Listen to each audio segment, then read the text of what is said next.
Following his election victory, New York City Mayor-elect Zohran Mamdani has pledged a new era of accountability for the city.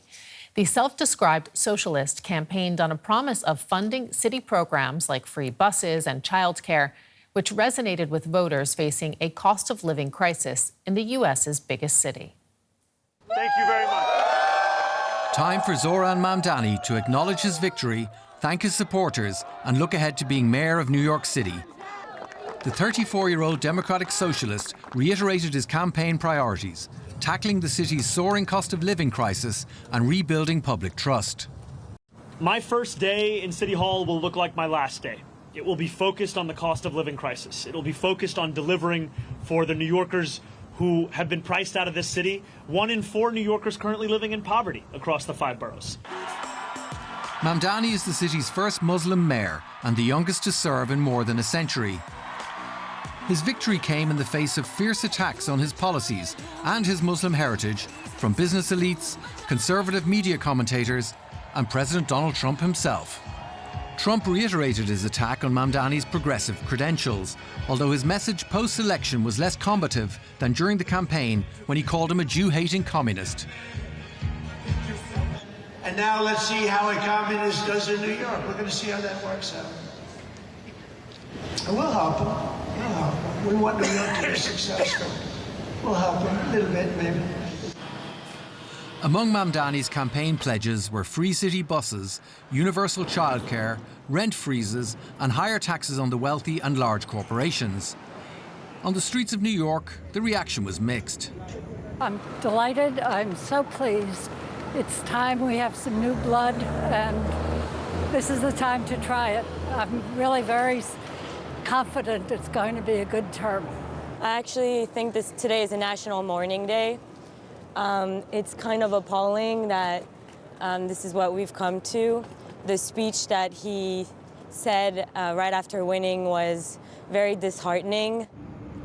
Mamdani's agenda means working with state leaders to hike taxes on the highest earners to fund his programs. After pulling off a major electoral victory in New York City, the task of governance begins.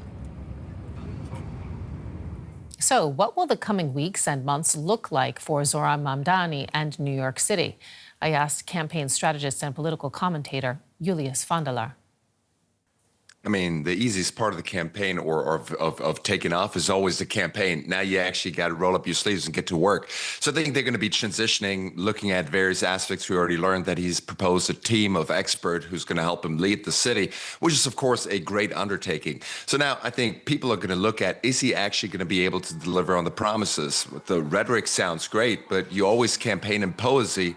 And now you got to figure out how to actually translate it into actual policy. And I think the big question is this going to be a protest vote? Are people just fed up with the system, soaring prices, and just made sort of sense of their protest when they came out to vote for Mamdani? Or is he actually going to be delivered? So big question, is there going to be disappointment? And I think that's what people are going to be looking for. It's very interesting to see that the cost of living crisis was really a common thread in all of these campaigns. Also, the one in New Jersey and Virginia as well. Talk with us a little bit about what this moment now means for the Democratic Party and whether they can use Mamdani's victory as a blueprint moving forward.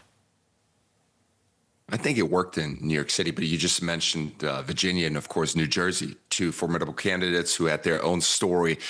Navy pilot in New Jersey and, of course, a former CIA agent in Virginia. So I think it always comes to the candidate. Are they able to tell a convincing story? I think both patriots, I think that was appealing at least to some sort of Republicans who are fed up with some of the antics of the Trump administration. So it is about candidate quality, and I think that's what the Democrats focused on.